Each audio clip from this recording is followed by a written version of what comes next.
Chers amis téléspectateurs d'Amel Télévision et de l'émission Femmes Vues de Dieu, nous voici une fois de plus sur ces jolis plateaux bien décorés avec un nouveau thème. Nous savons tous, nous sommes unanimes que Dieu nous a créés tous avec des potentialités différentes. Il y a ces gens qui sont plus intelligentes que les autres. Alors aujourd'hui, nous avons un nouveau thème qui est: l'intelligence de la femme serait-elle un frein pour la réussite de son mariage? Alors, pour en parler, nous avons le plaisir de recevoir pour vous sur ce plateau nos mamans habituelles ainsi que notre papa Étienne. Nous commençons avec papa Étienne, qui est notre habitué de cette émission. Papa Étienne, bonsoir et bienvenue sur ce plateau.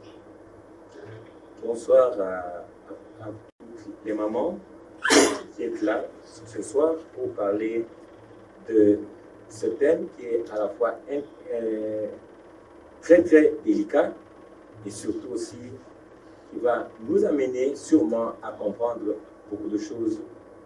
Pourquoi est-ce que l'intelligence de la femme est-elle un frein ou un blocage à la réussite de son foyer? Merci. Voilà, nous avons le plaisir de recevoir Madame Lauriane, notre avocate. Et à ma gauche, nous avons le plaisir de recevoir Maman Deti Kassinde, qui est présidente du département des fiançailles du ministère Amen. Et notre docteur, la maman docteur habituelle, Maman Blandine Lungossi. Alors, pour commencer, la première question, je l'adresse à Maman Deti. Maman Deti, nous avons parlé de l'intelligence. Pouvez-vous définir aux téléspectateurs qu'entendez-vous par intelligence? Merci beaucoup, Madame Francine. Je crois que nous connaissons tous, en tout cas en partie, ce que c'est l'intelligence.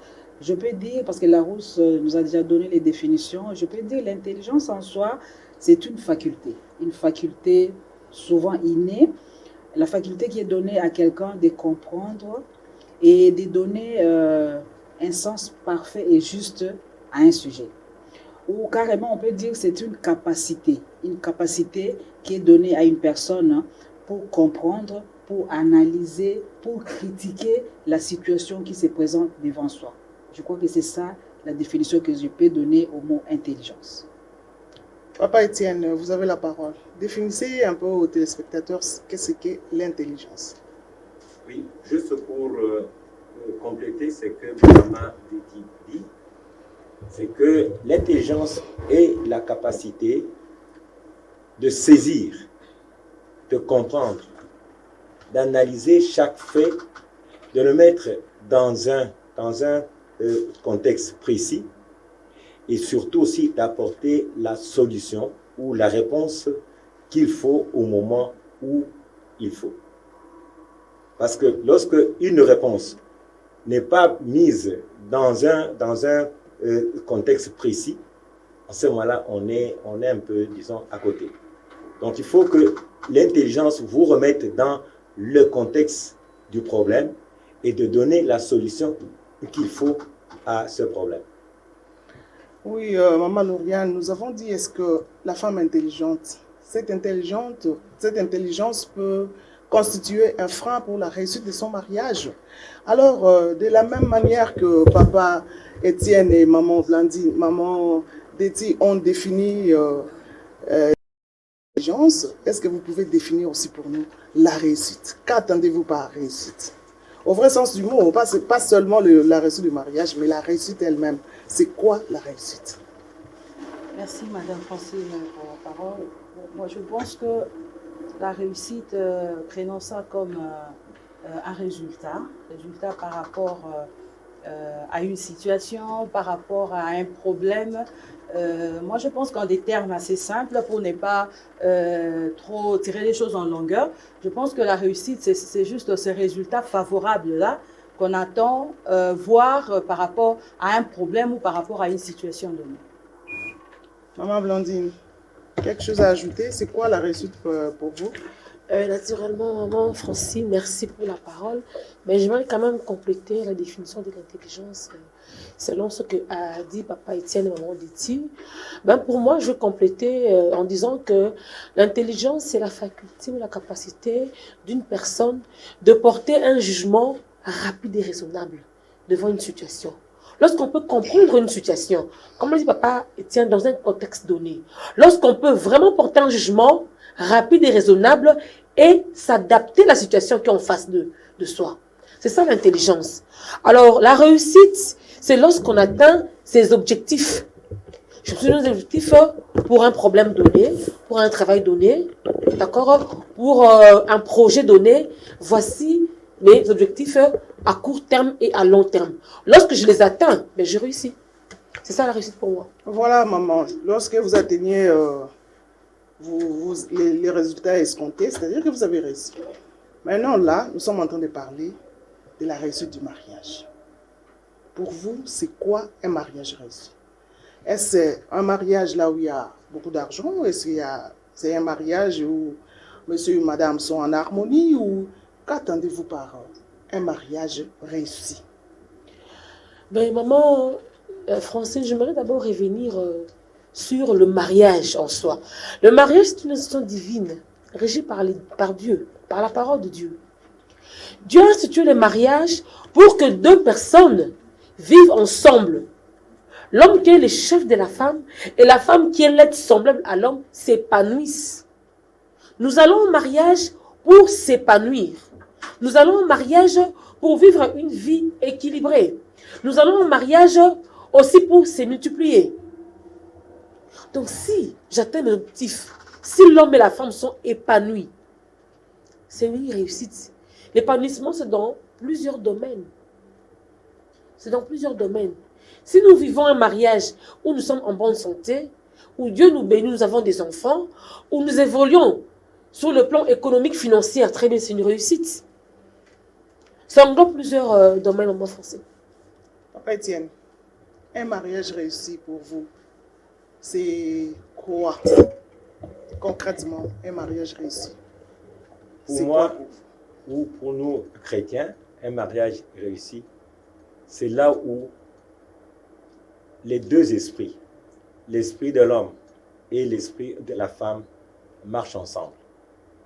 Lorsque les deux esprits communient ensemble, parce qu'en l'homme, c'est l'esprit, et nous sommes d'abord des êtres spirituels avant d'être cette masse de chair. Eh bien, c'est là où Dieu a pris la première place et les deux, comme dit la Bible, que nous avons pour chef Christ. Autant aussi l'homme est le chef de la femme. Donc si ces deux fondements-là sont bien posés, l'homme comprend qu'il est chef parce qu'il a aussi un chef au-dessus de lui. Il va en ce moment-là considérer la femme comme étant aussi un être semblable qui lui a été donné par Dieu pour qu'ils puissent marcher ensemble. En ce moment-là, tous les autres aspects dont maman docteur a parlé, c'est-à-dire sur le plan financier, sur le plan physique, sur le plan des enfants, eh bien, tout ça, ce sont des choses qui vont venir parce que le premier lien entre le couple et Dieu, il est maintenu. Maman Deti, papa Étienne est un peu trop spirituel. Les chrétiens, oui. On ne refuse pas, nous sommes des chrétiens. Mais il y a des païens aussi qui se marient et qui réussissent leur mariage, maman Deti. Qu'attendez-vous, au vrai sens du mot, en général, un mariage réussi, selon vous, c'est quelle sorte de mariage? Merci beaucoup, Madame Francine. Moi, je crois, quand on vient dans un mariage, il y a un objectif qu'on doit atteindre. Parce que si on atteint cet objectif-là, c'est à ce moment-là qu'on peut se dire qu'on a réussi son mariage. Ça signifie que nous avons parlé il y a un mois passé, nous avons parlé du choix du conjoint. C'est à ce moment-là qu'on se fixe des objectifs. Parce qu'on peut se dire, je marie telle personne, je vois déjà quelques caractéristiques dans cette personne-là. Parce que c'est avec ces caractéristiques-là que je vais fonder maintenant l'objectif que je dois atteindre, les buts au fait auxquels nous devons arriver. Parce que déjà, si pendant le choix du conjoint, pendant le choix du fiancé, c'est là que résident les problèmes. Pourquoi? Parce que on peut se dire, par exemple, les mariages, en fait, c'est pas seulement pour les chrétiens. Là, qu'on se le dise. C'est pas seulement pour les chrétiens. Il y a des païens qui dans leur mariage. Voilà. Pourquoi? Parce qu'ils ont des objectifs qu'ils vont atteindre. C'est à ce moment-là qu'on a posé des bases. Parce que l'intelligence intervient. Pourquoi? Parce que c'est pendant les choix qu'on doit se dire comment je dois choisir mon fiancé, comment je dois choisir mon conjoint. Et quand on choisit bien, c'est à ce moment-là qu'on peut s'attendre aussi à un résultat positif.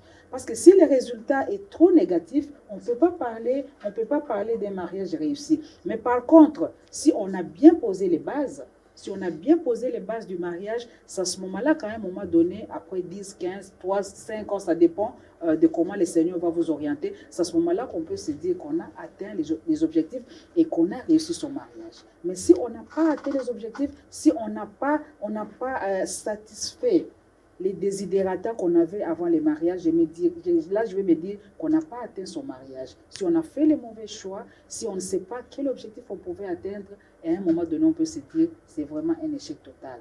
Mais je sais que, surtout pour les chrétiens, le Seigneur aide toujours, comme venait de dire Papa Étienne, le Seigneur nous aide toujours à nous orienter vers la réussite. Parce qu'on ne se marie pas pour souffrir, on se marie pour perpétuer l'espèce humaine, pour s'épanouir. Maman Lauriane, un mariage réussi pour vous? Madame Francine, il faut d'abord comprendre qu'en plus d'être divin, le mariage est un acte légal. Qui dit légal, parmi les critères légaux pour constituer un mariage, nous avons le consentement.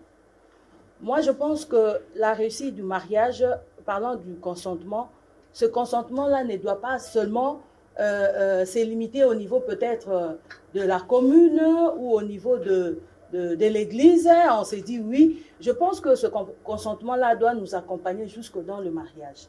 Un mariage réussi, c'est un mariage épanoui, c'est un mariage équilibré.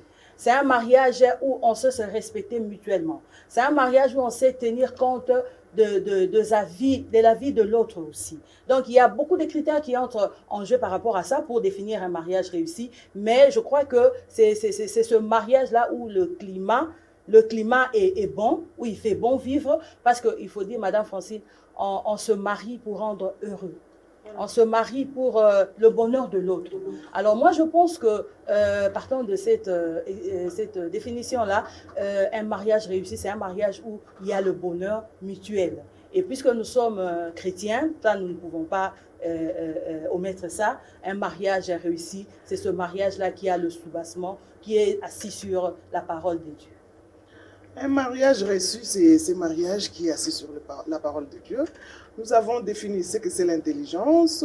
Nous avons défini ce que c'est la réussite. Alors, notre thématique d'aujourd'hui, c'est comme je l'ai dit au début, est-ce que l'intelligence de la femme peut-elle constituer un frein pour la réussite de son mariage? Papa Étienne, la femme intelligente, selon vous, c'est cette femme étudiée, c'est cette femme qui a des bacs, c'est cette femme-là qui, disons, une femme fatale. C'est ça la femme intelligente, ou comment définissez-vous une femme intelligente? Bien. L'intelligence, on l'a de deux manières. Ou je peux dire, comment est-ce qu'on est intelligence, ou alors on devient. En grande partie, on est intelligent. C'est-à-dire que c'est une faculté, que, comme Maman Détier l'a dit, c'est une faculté innée. C'est-à-dire qu'on peut voir un enfant à 2 ans, 3 ans, 4 ans, mais vous sentez que c'est un enfant intelligent. Mais il y en a d'autres, vous pouvez avoir peut-être 2 ou bien 3, 4 enfants. Les uns, eh bien, ils ont réussi à l'école primaire, mais à un certain moment, paf, eh bien, l'enfant ne réussit plus. Donc, il y a, entre autres, une partie de ce que nous avons comme être humain, c'est-à-dire les facultés innées, Mais aussi, il y a aussi certaines facultés que nous avons au fur et à mesure en tenant compte de l'environnement dans lequel nous évoluons. Alors, une femme intelligente, comment est-elle devenue intelligente? Je peux prendre un simple exemple. Un homme qui est intelligent, mais il a épousé une femme qui n'a pas beaucoup d'aptitudes intellectuelles. L'homme s'est dit, eh bien, il faut que je puisse relever le niveau de ma femme pour qu'ensemble, nous puissions comprendre le problème de la vie, les problèmes du foyer. Et en ce moment-là, je n'aurai, bien sûr, moi, en tant qu'homme, je n'aurai pas à dicter ma volonté, mais la femme va aussi comprendre et ensemble, nous allons relever le niveau de notre foyer. Eh bien, cet homme-là, il peut aussi envoyer sa femme à l'université, il peut la mettre dans certains cours. Eh bien, à ce moment-là, les facultés de la femme, étant donné qu'elle commence à évoluer dans un milieu intellectuel, dans un milieu où chacun peut poser un problème et chacun peut aussi réfléchir, la femme devient intelligente.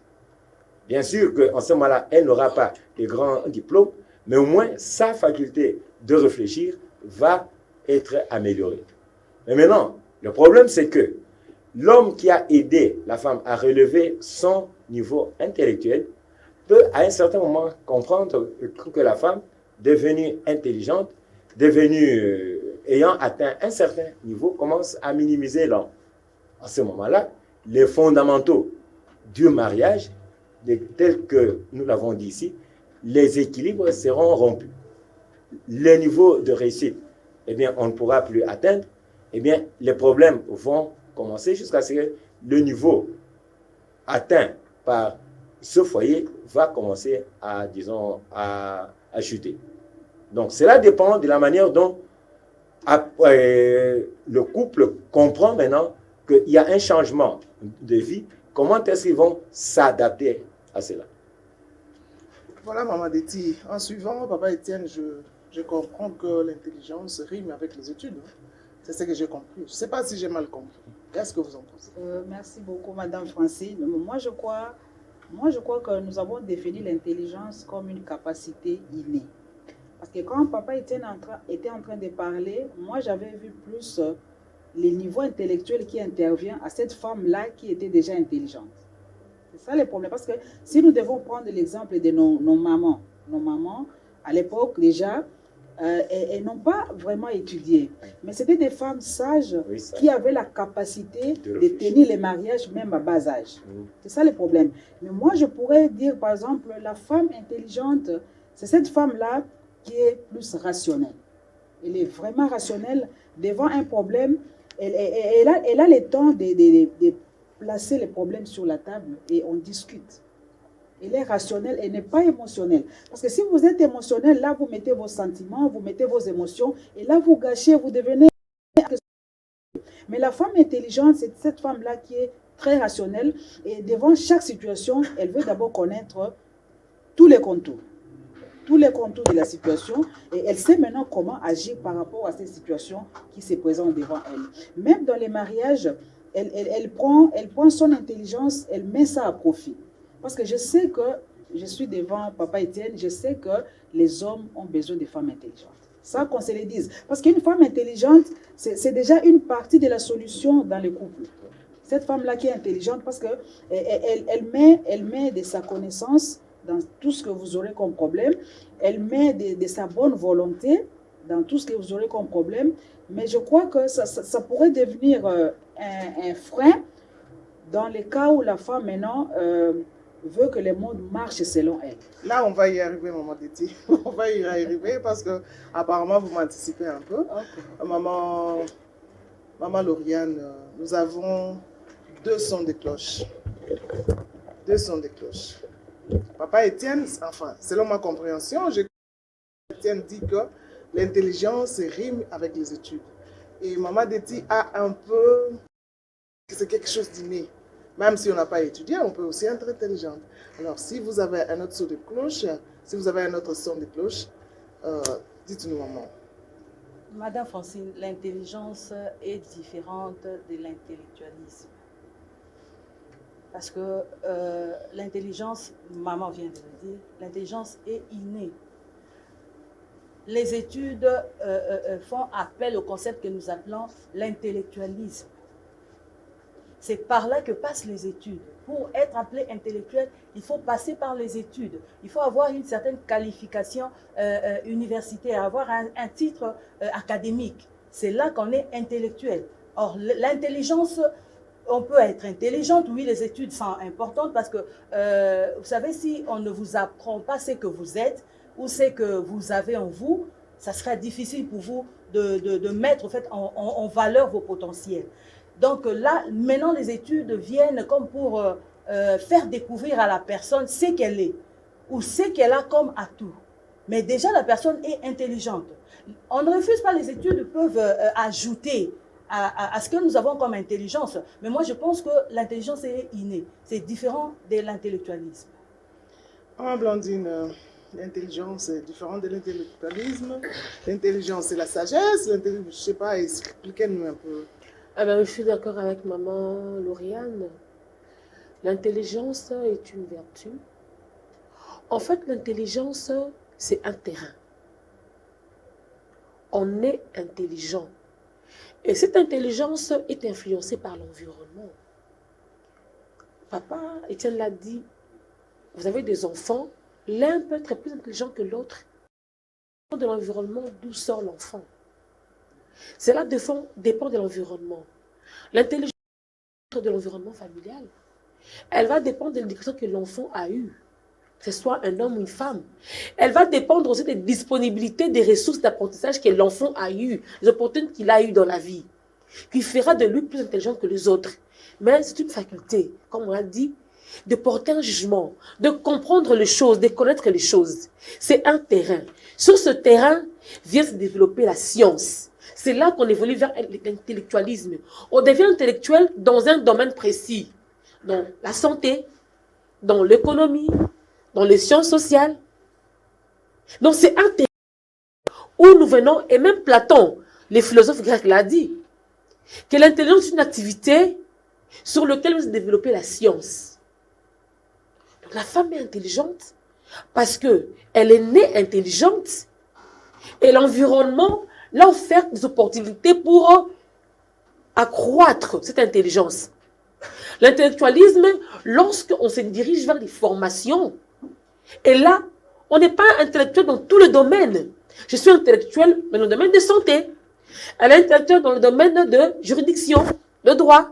Elle est intellectuelle dans son domaine. Donc, c'est différent être intellectuel et intelligent.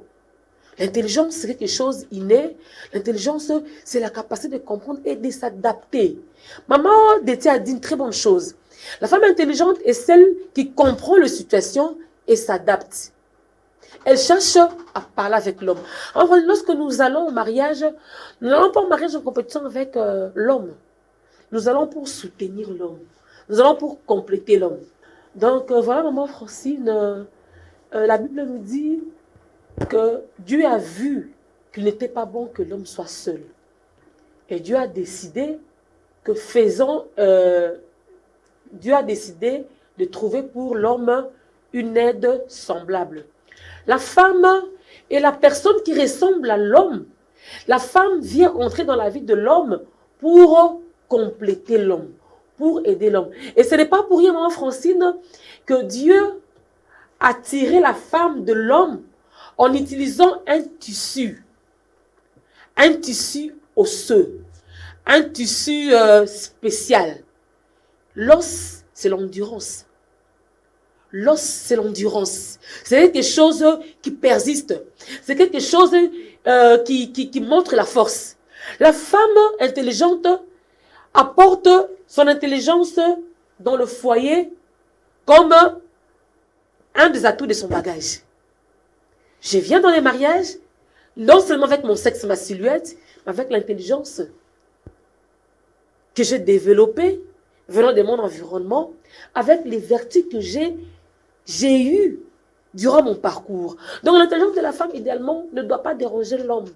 L'intelligence de la femme ne doit pas être ces facteurs des risques exposant au conflit entre l'homme et la femme.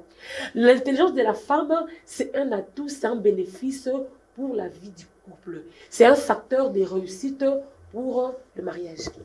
Voilà, laissons parler l'homme. Nous avons un homme sur le plateau. Papa Étienne est là. Il est mieux placé pour parler. Parce que maman Dédi nous a dit que les hommes aiment les femmes intelligentes. Sans risque de la contredire, Papa Étienne, vous ne trouvez pas en une femme intelligente?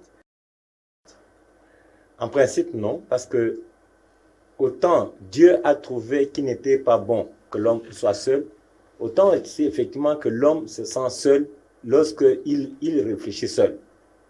Parce que le foyer, je peux dire, c'est toute une machine où le moindre grain qui entre dans l'engrenage, eh bien, tout peut s'arrêter.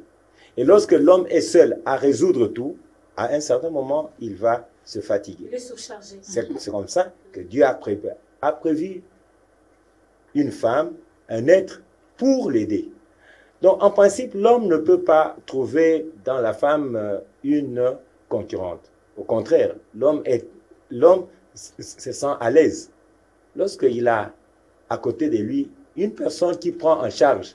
Je peux dire, si l'homme a à côté de lui un flash disque souvent, nous le plaçons dans la machine, c'est pour décharger la mémoire de la machine.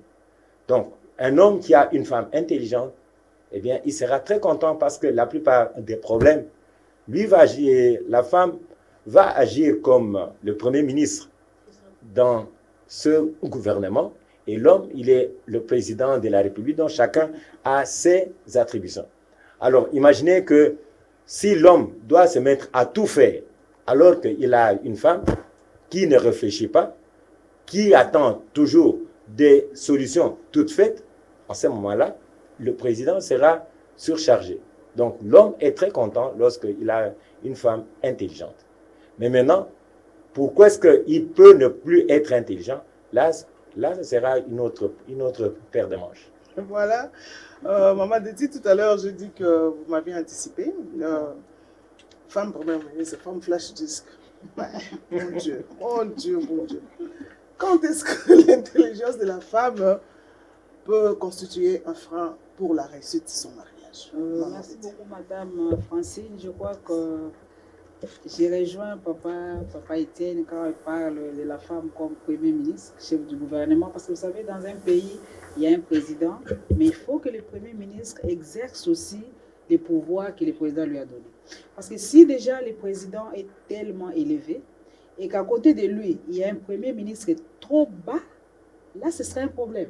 Et c'est comme ça que la femme intelligente est très nécessaire à côté de ces présidents-là. Pourquoi? Parce que à chaque fois que le président le Premier ministre sera là pour exécuter à la lettre. C'est ça l'avantage d'avoir une femme intellectuelle. Parce que c'est une femme intelligente. Intelligente parce que l'intellectualisme s'ajoute à cette intelligence-là. Et c'est à ce moment-là que l'homme sera vraiment déchargé. À chaque fois qu'il sort de sa maison, à chaque fois qu'il est en mission, il sait que les ordres sont en train d'être bien exécutés chez lui à la maison. Et aussi, j'aime quand la femme intelligente est dans un salon avec son mari. Parce que là, c'est comme un challenge. Parce que là, la femme peut poser une question. Vous aimeriez le challenge dans le mariage? Oui, c'est dans le bon sens, dans le sens positif. Okay. Parce que l'intelligence de la femme devient un frein quand la femme se met à la place de l'homme. Quand la femme veut que tout le monde réfléchisse comme elle ne veut pas donner la place à l'homme. Parce que l'homme, au fait, c'est un être qui n'aime pas qu'on lui marche dessus. C'est de par la création. Parce que Dieu lui a donné les rôles du premier plan. C'est ça son rôle. Il a été créé comme chef. Il veut à ce que tout le monde marche à ses pas. C'est ça le problème. On a une femme intelligente, mais cette intelligence de la femme doit contribuer à l'épanouissement du mariage. Parce que si l'intelligence de la femme vient comme contrecarrer, c'est que l'homme doit donner comme comment dirais-je, les plans. Hein, parce que c'est lui qui a les plans du mariage, c'est lui à qui le Seigneur a remis un mémorandum. Et c'est ce mémorandum-là qu'il est en train de donner à sa femme. Et si la femme maintenant veut faire quelque chose en dehors de ce que l'homme a C'est là qu'interviennent les freins dont nous sommes en train de parler ici. C'est là qu'interviennent des problèmes quand la femme ne veut pas laisser l'homme jouir de ce que le Seigneur lui a donné comme atout. C'est ça et la femme intelligente doit toujours avoir la sagesse à côté. Parce que la sagesse est là comme... ça fait partie des valeurs. Parce que si la femme intelligente n'est pas sage, c'est là qu'intervient la notion de la femme insensée. Et là, l'intelligence sera carrément bafouée. La femme ne sera plus premier ministre parce que là, elle ne saura plus aider son homme. Elle ne saura plus aider. Parce que s'il y a un problème, l'homme vient, elle dit à la femme, voilà, j'ai tel dossier. Qu'est-ce que la femme intelligente fait? La femme intelligente prend ces problèmes-là, on met sur la table. Explique-moi comment vous voulez que les choses se passent. Et c'est là que l'intelligence de la femme est très capitale à côté de cet homme. Et c'est à ce moment-là que la femme intelligente devient réellement un don pour son mari. Mais si la femme maintenant veut faire quelque chose en dehors de son mari, elle ne veut plus respecter son mari, elle n'a plus de valeur, c'est à ce moment-là qu'elle devient insensée et son intelligence n'a plus sa raison d'être.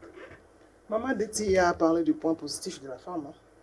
Mais moi, je veux savoir, quand est-ce que l'intelligence de la femme peut constituer un frein pour la réussite de son mariage? Maman Lauriane. Laissez-moi dire d'emblée d'abord, je ne pense pas que l'intelligence de la femme peut constituer un problème. Ça, c'est selon vous. Madame Francine, moi je pense que quand il y a un problème autour de l'intelligence de la femme, ça veut dire que c'est l'homme qui en est la cause. C'est l'homme qui en est la cause, Madame Francine. L'homme a du mal à accepter l'intelligence de la femme, premièrement. L'homme a du mal à supporter que la femme réfléchisse plus que lui. Il a du mal. C'est le complexe. Justement, c'est pourquoi j'ai dit que cette intelligence-là devient un problème quand l'homme décide d'en faire un problème. Donc, quand l'homme décide de devenir la cause de problème de l'intelligence de la femme. Parce que l'intelligence de la femme vient au fait, comme l'a dit le docteur, faire avancer le couple. La femme vient vous décharger, si on peut le dire, comme l'a dit papa Étienne. L'intelligence de la femme ne peut en aucun cas constituer un blocage pour le couple, sauf si l'homme développe un complexe par rapport à ça. Et quand l'homme développe un complexe par rapport à ça, une femme, Madame Francine, l'intelligence, c'est la noblesse. L'homme doit prendre ça dans ce sens-là, parce que ce n'est pas tout le jour qu'on rencontre des femmes intelligentes. Elles sont pleines, mais ce n'est pas tout le jour qu'on rencontre une femme intelligente. C'est la noblesse, ça suscite même le respect et de l'homme et de la femme. L'homme devait prendre ça dans ce sens-là. L'homme devra être fier d'avoir une femme intelligente. Je crois que cela va de son intérêt. Mais quand l'homme a du mal à supporter que la femme réfléchisse plus qu'elle, quand il amène des problèmes, il sent que la femme, tout ce que la femme propose comme solution, ça marche. Et quand l'homme tombe dans le complexe, c'est là que ça devient un problème. Et une femme qui se sait intelligente aussi ne peut pas se laisser faire par ce complexe-là. Mon Dieu. Maman Blondine, une femme intelligente ne peut pas se laisser faire. Donc c'est là que ça constitue justement un frein. Il faut dire que l'intelligence de la femme, c'est, je me répète, c'est un atout. Mais moi, je pense que cette intelligence peut devenir un frein. Oui. Peut devenir un frein. D'un côté, ça peut être la faute de la femme. Lorsque la femme veut prendre le volant du ménage, lorsqu'elle veut prendre le volant du ménage, en sous-estimant l'homme, l'homme ne peut ne pas avoir le même niveau d'intelligence que la femme parce qu'ils sortent des milieux différents. Chacun vient de son milieu, de son environnement. Et Dieu nous a mis ensemble. Gloire à Dieu. Donc l'homme peut avoir ou ne peut pas avoir le même niveau d'intelligence que la femme.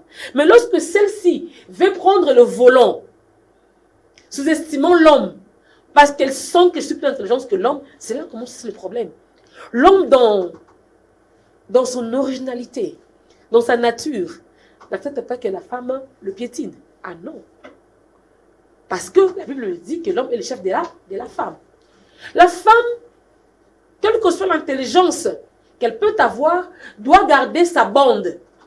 Elle est la maîtresse, la gouvernante, elle est l'aide, le soutien. Elle vient après l'homme. Même si la femme réfléchit bien, très bien, même si on est conscient et que l'homme est conscient, elle est en deuxième position. Elle ne doit pas prendre le volant. C'est quand elle veut prendre le volant, elle veut décider la place de l'homme. Parce qu'elle comprend bien les choses, elle s'adapte bien aux choses. C'est quand elle veut prendre la place de l'homme que l'homme réagit. Et là, c'est un frein dans le mariage. La femme doit garder sa bande. Elle doit garder sa position. Oui, j'ai des atouts. J'ai des valeurs. Je sais initier une chose. Je sais l'adapter. Mais j'ai un chef. C'est mon mari. Mais il faut avoir la vie de l'homme. Si l'homme ne comprend pas le bénéfice, l'intérêt de vos idées, même la Bible dit, au point où nous sommes, marchons ensemble. Soumettons, madame, diminue. Laisse que l'homme comprenne le niveau où vous avez atteint pour marcher ensemble. Quand la femme veut précéder l'homme dans ses raisonnements, même si les raisonnements sont bons, là aussi c'est un problème. La femme intelligente doit apprendre à rester derrière l'homme. Amener l'homme dans la douceur pour que l'homme comprenne le niveau qu'elle a atteint pour marcher ensemble. Il y a cette discordance lorsque papa Étienne a bien dit, c'est lorsque nous ne marchons plus ensemble. Le bonheur, c'est quand on marche ensemble. Il a dit au départ, tant qu'on marche ensemble, même sur des niveaux d'intelligence différents, ça ne pose pas de problème. Mais lorsque la femme veut dévancer, parce que monsieur ne comprend pas, mais je vais dévancer, je vais initier. L'homme se voit arracher le volant, il n'a plus le volant en main, là commence le problème. Donc d'un côté, ça peut être la faute de la femme. La femme qui veut précéder l'homme, la femme qui veut prendre la bande de l'homme, qui veut prendre le volant dans le foyer, ça ne passe pas. Quelle que soit votre intelligence, mais ça va capoter au foyer. Mais d'un autre côté, comme l'a dit maman Lauriane, mais l'homme comprend bien que cette femme est intelligente. Mais si tu le comprends, marchez ensemble. Mais lorsque l'homme s'est dit, je suis homme, je suis supérieur, je ne veux pas. Vraiment, il s'oppose volontairement. Même avec un peu d'idiotie. Mais là, ça ne marchera pas. Parce qu'en fait, la Bible dit que la sage-femme bâtit sa maison. Mais pour bâtir la maison, il faut être intelligente. Pour bâtir la maison, il faut avoir de l'endurance. On vient d'être ici aussi. Et pour bâtir la maison, il faut que l'homme m'accompagne aussi. Je vais faire ce travail sous la direction, sous la supervision de l'homme. Et voilà, la maison sera, le foyer sera bâti. Papa Étienne, l'homme en tant que chef de la maison, chef de la famille, c'est lui le roi, entre guillemets. Et la femme intelligente qui ne se laisse pas faire, boum, le mariage capote. Donc la femme aussi peut être un frein pour le mariage. En tant qu'homme, qu'est-ce que vous en pensez? Oui, là, j'aimerais d'abord dire aux hommes que nous l'avons dit ici, qu'avoir une femme intelligente est un atout et ça fait la fierté de la maison. Il m'arrive souvent de me poser la question, mais pourquoi est-ce que Dieu a-t-il dit que la sage femme bâtit sa maison? Pourquoi pas l'homme? Pourquoi pas l'homme? Donc là, il y a un mystère où Dieu a voulu à ce que ce lien-là de dépendance reste pour maintenir les équilibres. Donc, l'homme doit effectivement être fier que sa femme soit intelligente, c'est-à-dire que la femme ait la capacité de comprendre le problème. Parce que quelqu'un qui est intelligent comprend le problème et s'il n'a pas compris, il cherche à savoir pourquoi. Pourquoi est-ce que l'autre a agi ainsi? Donc, l'homme doit être fier d'accompagner sa femme dans ce niveau-là pour que petit à petit, ce que la femme n'a pas compris aujourd'hui, peut-être une semaine, un mois, un an après, elle va comprendre et le foyer aura un bon rythme. Mais aussi, un mot aussi, pourquoi est-ce que la femme résiste à l'autorité de l'homme? Et en ce moment-là, quel que soit son niveau d'intelligence, elle va tomber dans l'orgueil. Parce que quelqu'un qui est orgueilleux, c'est qu'il ne veut pas comprendre. Et puis, il ne laisse pas l'autre expliquer. Et il ne veut même pas comprendre que là, il a tort et qu'ensemble, ils peuvent prendre un autre chemin et ensemble, ils pourront, disons, trouver une bonne solution. Donc, il faut que la femme comprenne que son intelligence, quel que soit son niveau, comme maman docteur a dit, la femme doit travailler comme premier ministre. Comme je l'ai dit. Imaginez un homme il sort le matin, il revient, la femme lui dit, voilà, j'ai pris une dette. Mais peut-être qu'elle a fait pour le bien de la maison. Mais elle a agi seule. Ou bien que la femme commence à trouver certaines solutions, mais sans avoir demandé l'avis de l'homme. Même si ces solutions, dans un premier temps, semblent être bonnes, mais l'homme va se sentir dépourvu de sa place d'homme, de sa place de l'autorité de la maison. Donc il faut que les équilibres entre l'homme et la femme puissent être respectés. En ce moment-là, la femme va prendre telle et telle initiative en sachant que je le fais avec l'autorisation de l'homme. Et puis, la femme aussi, elle va aussi savoir qu'il y a des limites. Parce que même l'homme qui est le chef, sa place comme chef n'est pas sans limite. On ne peut pas dire parce que je suis l'homme, je peux décider ainsi, je peux faire ça, je peux faire ça. Non. Donc, il faut que chacun comprenne les limites de son pouvoir pour qu'ensemble, les choses puissent marcher. Voilà, il faut que maman Lauriane, vous avez quelque chose à ajouter par rapport à ce que papa Madame dit. Francine, vous savez qu'il y a une étude qui a été menée. Cette étude-là montre qu'un homme qui a une femme intelligente, cela favoriserait aussi la longévité de l'homme, l'intelligence de la femme. Parce que quand la femme vient vous faire réfléchir, elle vient avec de sujets qui vous font réfléchir, cela pousse votre cerveau à fonctionner normalement. Et ça vous évite certaines maladies, comme les AVC et consorts. Donc, moi, je pense que l'intelligence de la femme a beaucoup plus d'avantages que d'inconvénients. Le docteur a tantôt parlé de cette femme-là qui devait toujours se ranger derrière son mari. Madame Francine, parmi les caractéristiques de cette femme qui est intelligente, c'est l'indépendance. Cette indépendance-là, c'est du point de vue de sa réflexion, du point de vue de son intelligence. Moi, je pense que sur ces points-là, il faudra peut-être faire des concessions. Dans le cadre de ma profession, Madame Francine, je parle avec beaucoup de femmes. Et je vois comment les femmes subissent à cause de leur intelligence. Je vois comment des femmes souffrent à cause de leur intelligence. Les hommes ne veulent pas accepter. Et vous voyez une femme qui voit la maison en péril, mais qui ne sait pas arrêter cela. Pourquoi? Parce que l'homme ne lui permet pas de faire ça. Parce que l'homme s'est dit que non, c'est lui qui a le monopole de tout. Et beaucoup de femmes sont parvenues au divorce à cause de ça. Voyez un peu, Madame Francine. Donc, la femme devrait être indépendante par rapport à son point de vue. Et s'il y a moyen de peut-être éviter le pire, moi, je pense qu'il faut faire des concessions. Mais la femme ne doit pas tout le temps se ranger derrière son homme par rapport au bonheur ou par rapport à l'avenir de la famille. Voilà, aujourd'hui, nous ne sommes qu'à l'introduction. Je vais réagir. Maman Francine, me permettez de réagir un peu là? Par rapport à ce que maman Lauriane a dit, eh ben, je l'ai suivi, hein. Oui. Il faut dire que l'indépendance est différente de la liberté d'expression. On est libre de s'exprimer dans le mariage, dans le couple, de donner son point de vue. Que monsieur, s'il vous plaît, je ne suis pas d'accord à tel point de vue, je ne suis pas d'accord à ceci, je ne suis pas d'accord, je suis d'accord à ce point. C'est vraiment une chose simple de pouvoir être libre de s'exprimer. Mais quand je dis que la femme doit garder sa bande, la femme doit rester derrière l'homme, parce que la Bible le dit, que deux personnes marchent ensemble, c'est sont convenus. L'intelligence, maman Francine, je peux aller encore plus loin. Ce n'est pas seulement la capacité de comprendre, mais se faire comprendre aussi. Si je peux comprendre la situation qui règne dans ma famille, je dois être capable de me faire comprendre à l'autre.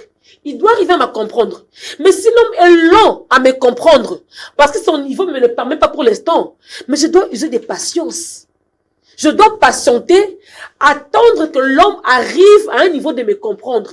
Pendant ce temps, s'il vous plaît, pendant ce temps, lentement, pendant ce temps, je ne prends pas les volants.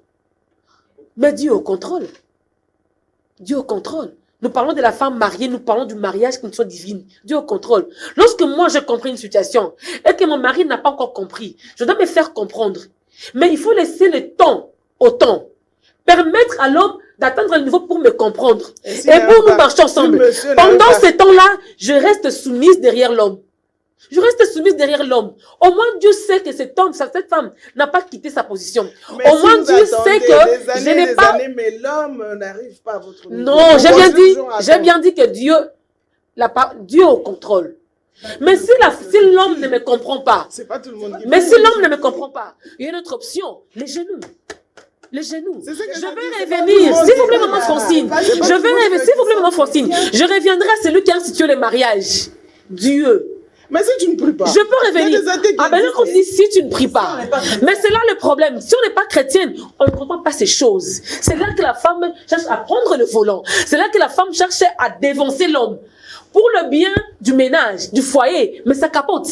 Une femme qui a la parole de Dieu. En fait, l'intelligence, c'est quoi? Je sais quoi? La parole de Dieu nous donne de l'intelligence. La parole de Dieu nous procure de la sagesse.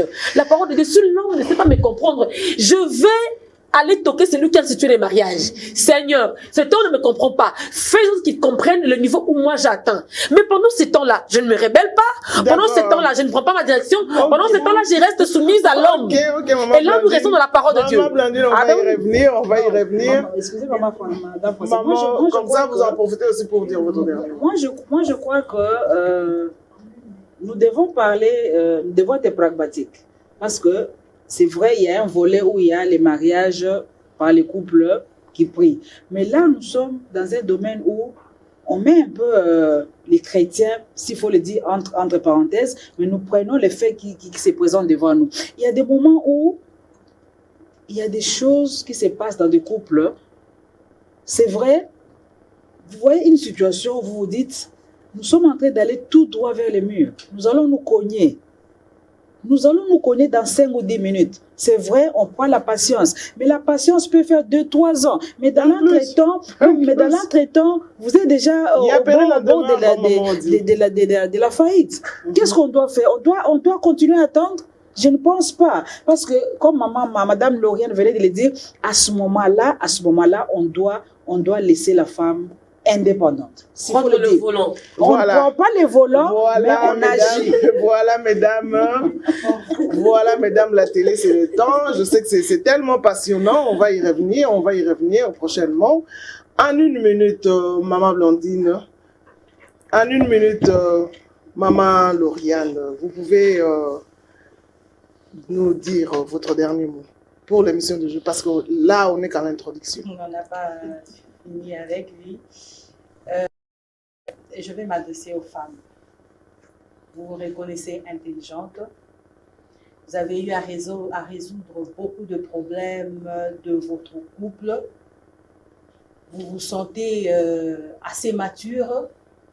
Vous vous reconnaissez intelligente, comme je venais de le dire. Vous remplissez tous les critères d'une femme intelligente que vous connaissez. Alors je vous demanderai de ne pas baisser les bras. De ne pas baisser les bras, d'agir en conséquence. C'est tout ce que je peux dire pour aujourd'hui. Papa Étienne, en 1 minute. Oui. Moi, en 1 minute, c'est de dire aux femmes qui sont intelligentes que lorsqu'elles vont décider d'agir, elles doivent aussi assumer.